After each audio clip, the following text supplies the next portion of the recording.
Hello, I'm Kimberly, and welcome to the weekend edition of the Native News Update. It's Friday, February 27th. Many of the stories you hear here can be found at IndianCountryTV.com. And here's the news for the day from the Associated Press and other Native news sources. Lawmakers representing Arizona's Native American communities say they won't give up a fight for what they call their fair share of the state tax revenues. Senator Carlisle Begay said for at least 20 years, legislators have introduced bills to change the way the state distributes certain tax revenues, a portion of which now goes to counties and cities, but not tribes. The two bills this session that addressed this issue missed the February 20th deadline to have a hearing and committee vote. And because the two bills haven't had either, they're essentially dead. The state receives tens of millions in transaction privilege taxes from sources located on reservations. Yet Arizona does not share any portion of those funds with the state's 22 tribes. Representative Albert Hale said Native American nations, while sovereign entities, continue to contribute to Arizona's economy. With that in mind, it's important that these nations receive their fair share of taxes they collect for the state. According to the Arizona Department of Revenue in fiscal 2014, the state collected roughly $46 million in taxes from people and businesses on reservations.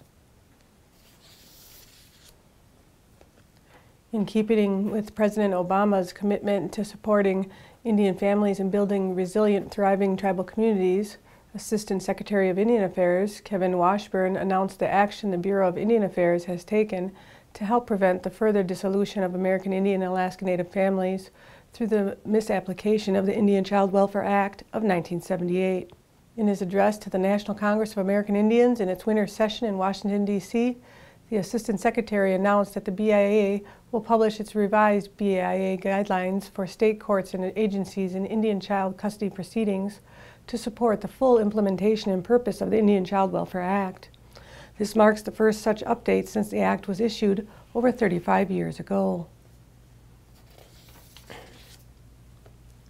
The artist who painted murals honoring Native Americans says he will restore what took him 12 years to create and vandals to deface in one night. The murals at Wilson Pacific School in North Seattle, Washington, were tagged with graffiti sometime on the night of February 22nd. The 25-foot murals painted on concrete walls of the school included giant portraits of Chief Seattle, Chief Joseph, and other Native American leaders. While police continue to look for the tagger, volunteers have showed up at Wilson Pacific to help repair the damage.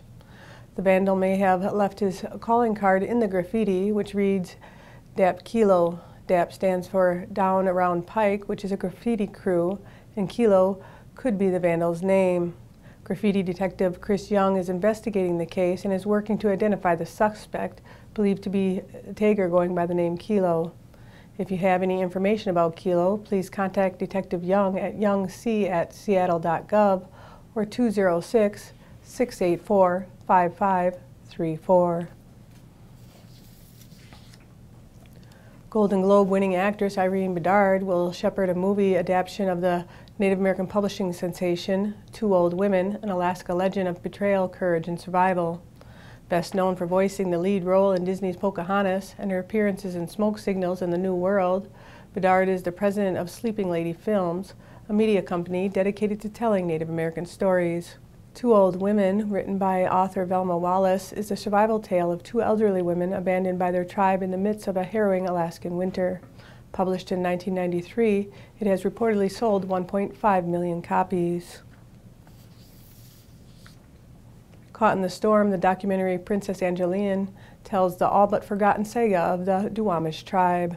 Seattle filmmakers Sandy and Asu Oyawa's 2010 documentary Princess Angeline takes viewers on a journey that starts with the Treaty of Point Elliott in 1855 to today's Duwamish tribe, which is still fighting for the federal government to officially recognize it as a tribe. At the heart of this film is Princess Angeline, daughter of Chief Seattle, who held her ground and kept her home while many Duwamish people were pushed out. She insisted on living and dying in Seattle and today is buried in Lakeview Cemetery on Capitol Hill.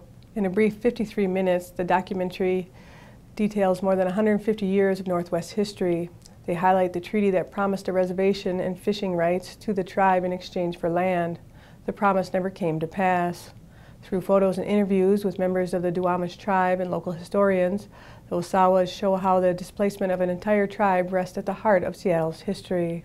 For more information, you can check out upstreamvideos.com. And that's another roundup of news from Indian Country on this edition of the Native News Update. I'd like to thank you for joining me, and have a grand day.